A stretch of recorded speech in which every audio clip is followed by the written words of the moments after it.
একদিন বেদব্যাস সেই পুত্রকে আহ্বান করছেন।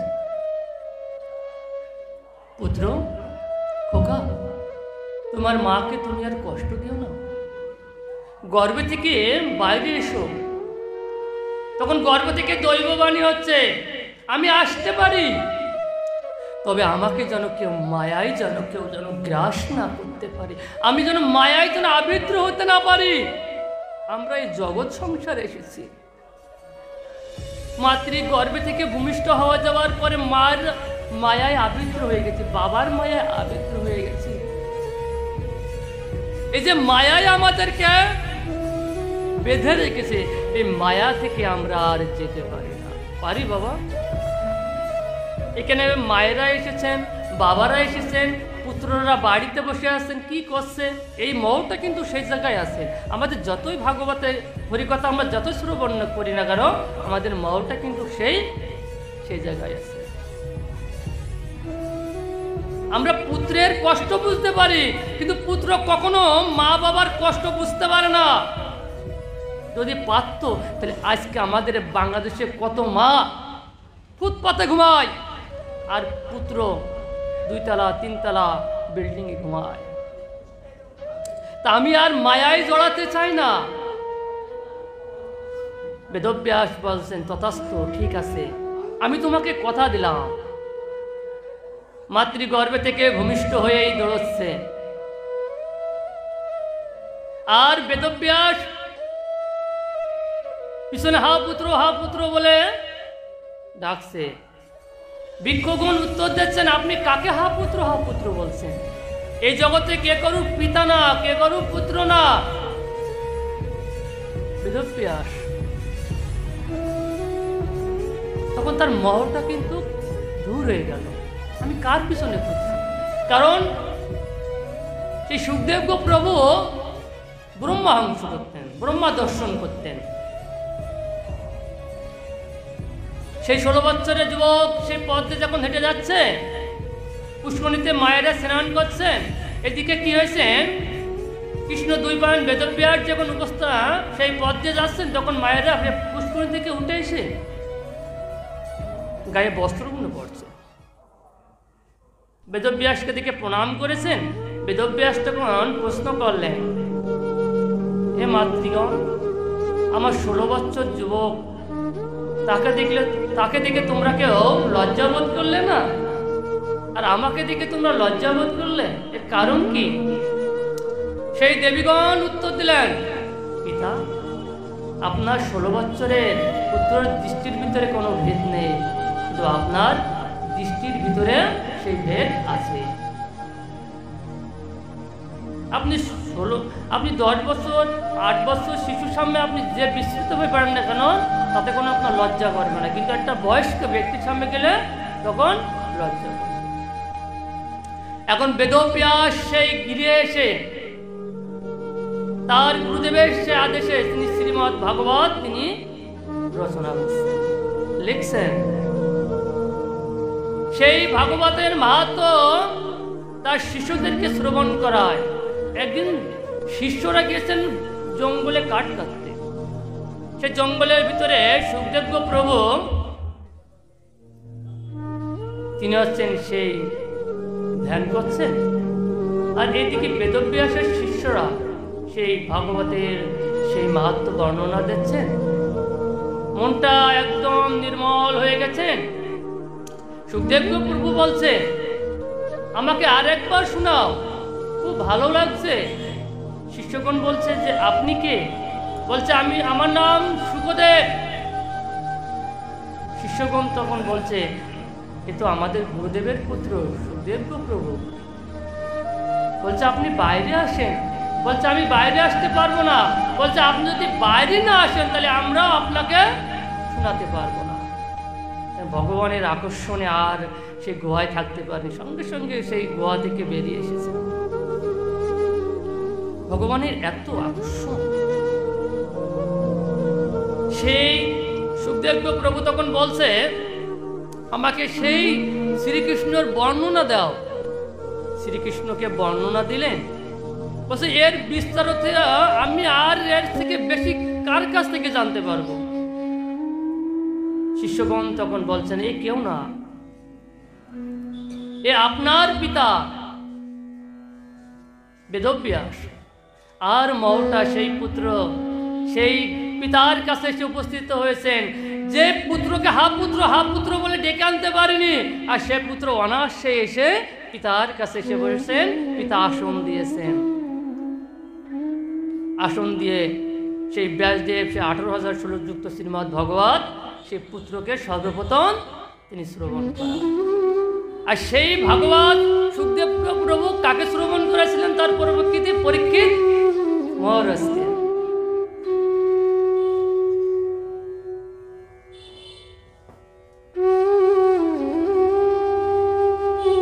পরবর্তী পরীক্ষিত মহারাজকে তিনি শ্রবণ করাইছিলেন। তাহলে এই ভাগবত কে কাকে দিয়েছিলেন? ভগবান যখন এই ধরাধাম পরিত্যাগ করছেন, উদ্ধব যে গোবিন্দ চরণে যে কাঁদছে, প্রভু আপনি তো চলে যাবেন, আমরা কাকে নিয়ে থাকবো? আমরা কাকে পূজা করব? কাকে দর্শন করব?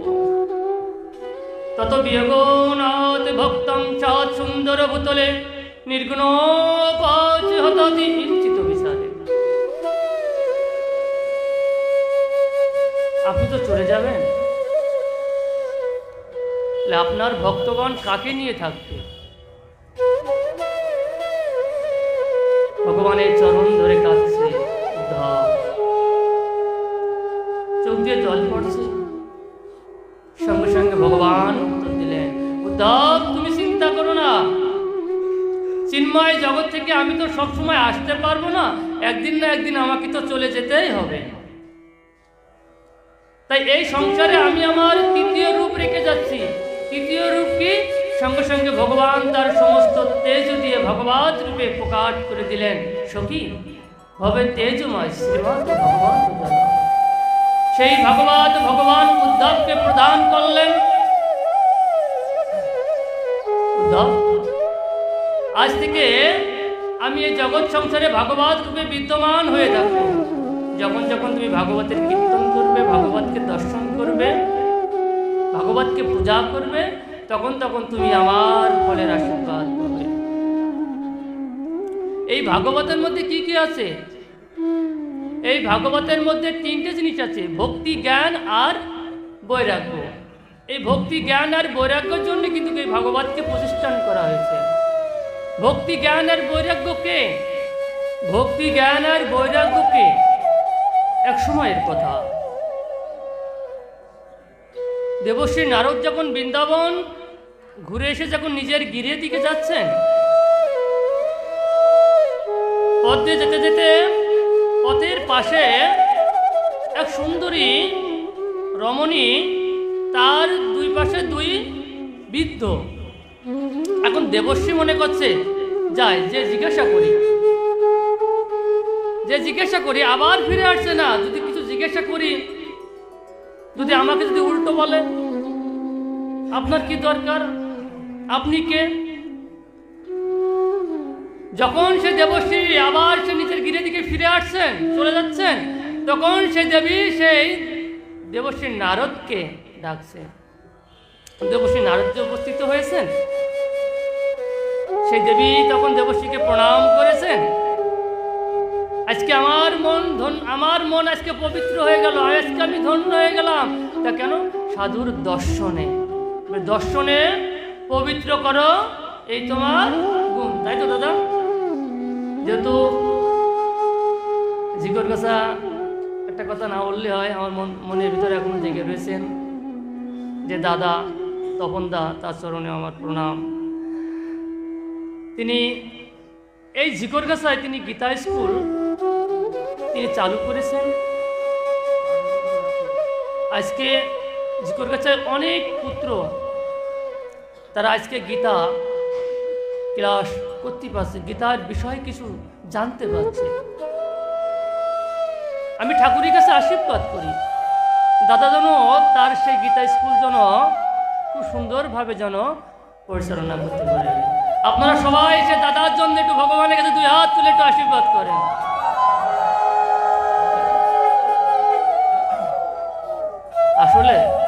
দাদা, শাস্ত্রে কি বলছে জানেন?